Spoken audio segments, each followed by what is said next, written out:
Alright, here's a fun one. My past few videos have been all about video games, the Alan Wake retrospective and the Emily's Away video. I talked about the themes present in both of these games. Alan Wake's story relied on overcoming fears, and Emily's Away wrapped a lot into a short game, mainly futility and separation. I examined the games in order to discuss the themes in them. For this video, I want to focus on a theme and examine it closely as it appears in God of War. What does distance mean to you? Does the physical distance between two places or people come to mind? If you're a mathematician or took a geometry class, you've even seen an equation to help track physical distance. Some might hear distance and think about it from an emotional perspective.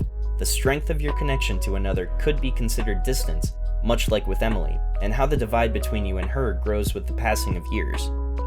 God of War came out in 2018 to critical success, and there have been all kinds of analyses done on the story. But distance as a framing device for Kratos' journey remains the most memorable for me.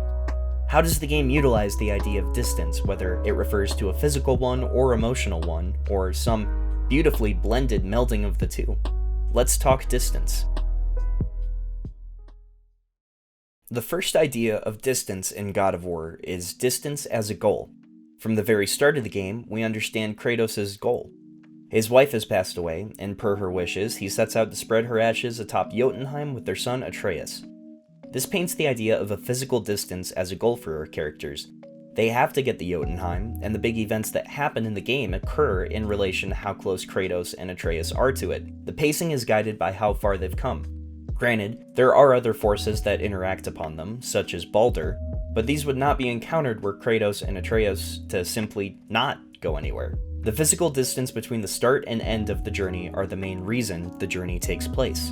But digging deeper, we can find more impactful meaning to distance. Consider how Kratos used to be. If you haven't played the original God of War games, he's not the most pleasant person. Granted, there's a solid reason for this. For how could he forget spilling the blood of his own family? Everything we see about Kratos in the 2018 game is his attempt to distance himself from this.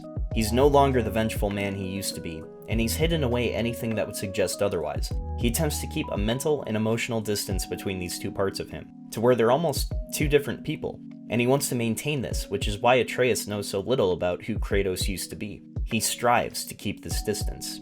Atreus is incredibly important here for another reason. Based on their relationship at the start of the game, you wouldn't exactly know that Kratos and Atreus are father and son. Kratos is pretty detached.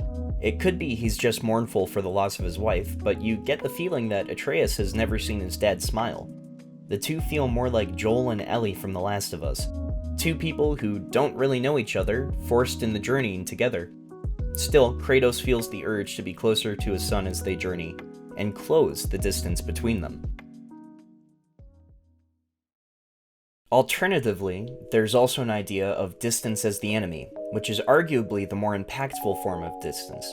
It's something slightly more tangible, and it's what actually gives our characters agency. Oftentimes, the same distance characters have as a goal is the same distance that deters them. Spreading his wife's ashes may be a goal for Kratos, but it doesn't come easy. The physical distance to Jotunheim isn't a steady progression forward, as the traveling duo hit setback after setback. Kratos even initially decides Atreus isn't ready to make the journey. It isn't until they encounter one of the main antagonists, Baldur, that they venture towards this goal out of necessity. He tries to kill Kratos many a time, but mainly serves as an obstacle between Kratos and Jotunheim. His interference even sends the two to Helheim, an icy wasteland fairly akin to what the Norse version of Hell is. Simply, he wants Kratos dead, but on a higher level, he poses the biggest threat to Kratos and his goal. He's a barrier in the physical distance Kratos has to travel. Kratos fears his old life as a god, not because he simply moved on from it, but because he poses an immediate threat to his new life. He has a family, and his involvement with the Greek gods and past titles got his old family killed, more or less. If he were to hold his old life close, the same thing could happen again, or so he fears. He keeps it far as a result, mentally distant. He immediately distrusts Freya upon learning of her godhood. That's why when you get mid-game, and Kratos has to retrieve his Blades of Chaos for his initial trip to Helheim, you feel a weight. Kratos is purposefully shortening the distance he's put between his two lives out of necessity, the last thing he'd ever wanted to do. He learns that he doesn't need to necessarily hide his past, but that he needs to learn to at least accept it. The distance he created between these things is an initial deterrent for him to overcome. He'd strive to keep his lives separate as he could, but that separation he'd created is the same thing he has to overcome. And finally, his relationship with the son Atreus is harmed by the distance between the two of them. Atreus knows nothing of Kratos' past, so he can't relate on any level to the warnings Kratos gives when addressing his status as a god. Atreus gets cocky, believing himself to be this all-powerful being, and that he's above Kratos' warnings or status as his son. This puts Atreus down a dark path that doesn't get resolved until Kratos finally comes clean about his past and shortens the distance between them. Now, these are uses of distance when talking about the story, but there's another interesting way to apply this, mechanically. This game, in terms of where the camera's placed, is incredibly cinematic. Like the movie Birdman, there are no distinguishable jump cuts anywhere in the game's cutscenes. So to speak, it's all one long fluid tape, or movement of the camera. This makes the player, in turn, feel like they're a silent observer in the game. There are no jump cuts in real life, so the lack of them in-game makes the player connect to the camera, in a way. This is important throughout cinematics and cutscenes, as the camera pushes into close-ups of Kratos and we can see him bare. They say the eyes are the window to someone's soul, so when we get close to Kratos, and we can see into his eyes, we feel the weight of his choices and actions. They become us. The way the camera is implemented is so smart, it lets the player feel a part of the story. So these may be very obvious things, to the point where I debated if this video is justified in being a video. But they illustrate distance perfectly, and plot structure more so. Distance as a goal provides the hero with their motivation, but it makes for a boring story if there's no conflict to get in the way of those goals. Imagine if Lord of the Rings was just a series of shots of Bilbo and the cast walking, and nothing else. The best stories incorporate this balance, and you can measure them easily with this distance. How close the hero is to their goal and what stands between them, how close they are to others and what gets in the way of this.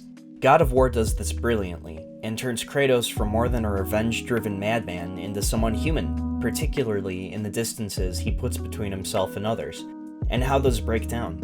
Him reclaiming the Blades of Chaos would not have had the same impact if we hadn't seen how desperately he tried to leave his past behind. If he'd been open about his past in a way Atreus could understand, he wouldn't have risked Atreus following the same dark past he'd attempted to leave behind. Ultimately, you'd think distance is a bad thing. Kratos gains nothing by the spaces between him and others, however, without these we wouldn't get to see a more vulnerable, human Kratos. Others may say God of War is a story about faith, or growing up, or any number of other things. And those are all true. The story holds up enough to illustrate all these things. But to me, God of War is about distance, and learning how to deal with and overcome it. Kratos' journey is highlighted through this. Not just the one he has to take physically, but the one he makes emotionally as well.